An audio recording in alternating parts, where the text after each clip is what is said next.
Hi guys, today I'm going to do a short video on file permissions. So if you've ever tried to open or edit a file which says permission denied, that means that you do not own the file or that you have not been granted access to it. So how can we tell if you have access to a file or not? As you can see in terminal, we're going to do a pwd to see where we're located, and we're going to do a change directory to desktop to make life things easier. And we can then from there use touch to create a document called test.txt, and we can look at the permissions allocated to it from there. Now what you can see here is a 10 character set. Usually the first character denotes whether or not it's a directory or a file. If the first character is a D, then it's a directory. If the first character is a hyphen or a tac, then it's usually a file. The permissions are split up into three groups, being the owner, the group, and then everybody else. And as you can see here, we have a read-write allocation for the owner and only a read-writes for everybody else. These permissions are octal based. I'll get more into that in a minute. But the R means that you can read to a file and check its contents of a directory. The W means that you can write to a file as well as create a file in a directory. And the X usually indicates that you can execute the file or directory. So if we saw, as we see here, the RWRR, then we understand that the owner can read write and everybody else can read. But if we saw RWX, TAC XR, TAC R, that would mean that the owner and the group are allowed to execute it, but everybody else isn't. So if we do a chmod on this file, you'll sort of see what I mean.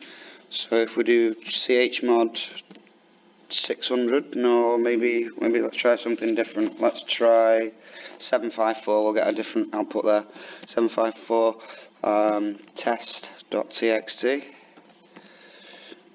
and then we'd repeat the ls tacl command.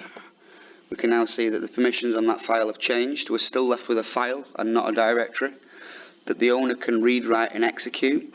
That the group can read only, and that everybody else can execute or read. No, sorry, let's try again. The owner can read, write, and execute.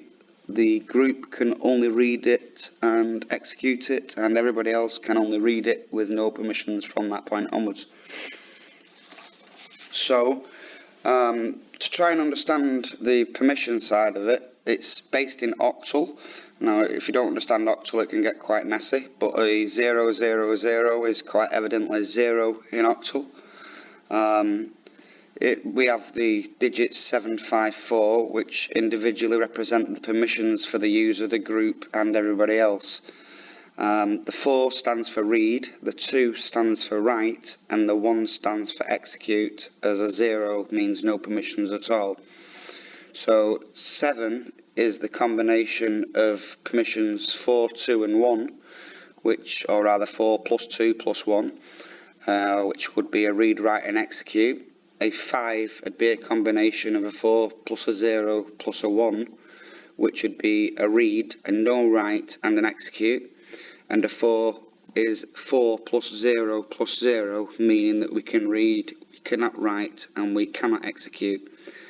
Meaning that a chmod 777, which most people are used to from seeing YouTube videos, would allow the owner of the group and everyone else or other ability to read, write and execute that specified file.